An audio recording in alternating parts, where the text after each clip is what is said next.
Bagaimana dengan sebagian orang yang banyak melakukan perkara bid'ah padahal sanadnya sampai ke Rasulullah? Pak, tidak setiap orang yang punya sanad sampai Rasulullah bisa dijamin akidahnya dan cara ibadahnya. Banyak ulama-ulama hadis yang sanadnya jelas ke Rasulullah, tapi ternyata pemikirannya sesat. Imam Bukhari dalam sahihnya mengeluarkan perawi hadis yang bernama Imran bin Hattan. Ya.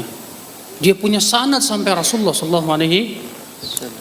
Antum pahami, Pak, sanad itu bukan artinya kita punya keturunan ke Rasulullah, bukan.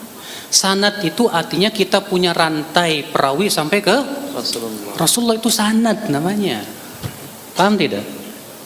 Iya, itu sanad namanya. Jadi kalau Imam Bukhari nggak punya sanad karena bukan keturunan Rasul. Ajib, ini istilah dari mana sanad seperti itu?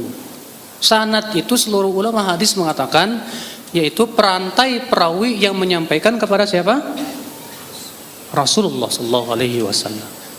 Iya.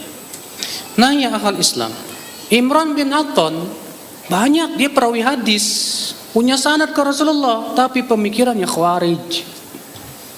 Bahkan dia pentolan Khawarij. Imran bin Hattan itu.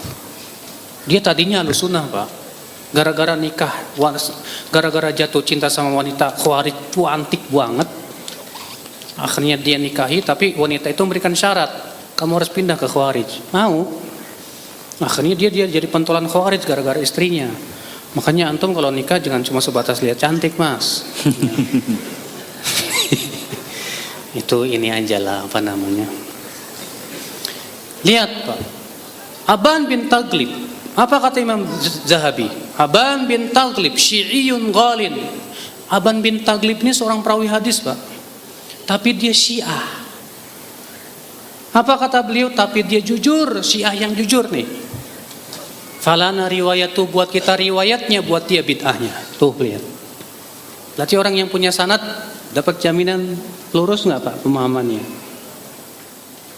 Enggak, Pak. Makanya sebagian orang yang meledek kita katanya kamu itu nuntut ilmu nggak punya sanad. Ya. Ilmu itu harus mangkul, kalau nggak mangkul kepacul. Maksudnya mangkul apa? Kata mereka harus ada sanadnya ke Rasulullah SAW. Ya akhi, di zaman sekarang sanad itu tidak penting. Kenapa? Karena di zaman sekarang sanad itu bukan untuk diperiksa, tapi sebatas melestarikan saja. Pemeriksaan sanad hadis itu berhenti di abad ke-5 Hijriah. Karena para ulama sudah mencatat hadis dalam kitab-kitab mereka. Jadi kita memeriksa sanad hanya dari kitab ulama itu saja. Misalnya hadisnya diriwayatkan siapa? Al-Hakim. Baik. Kita periksa dari Al-Hakim ke Rasulullah. Hadisnya diriwayatkan Tirmidzi. Baik. Dalam di mana? Di sunannya. Kita periksa dari Imam Tirmidzi ke. Adapun sanad kita ke Imam Tirmidzi nggak perlu diperiksa, Pak.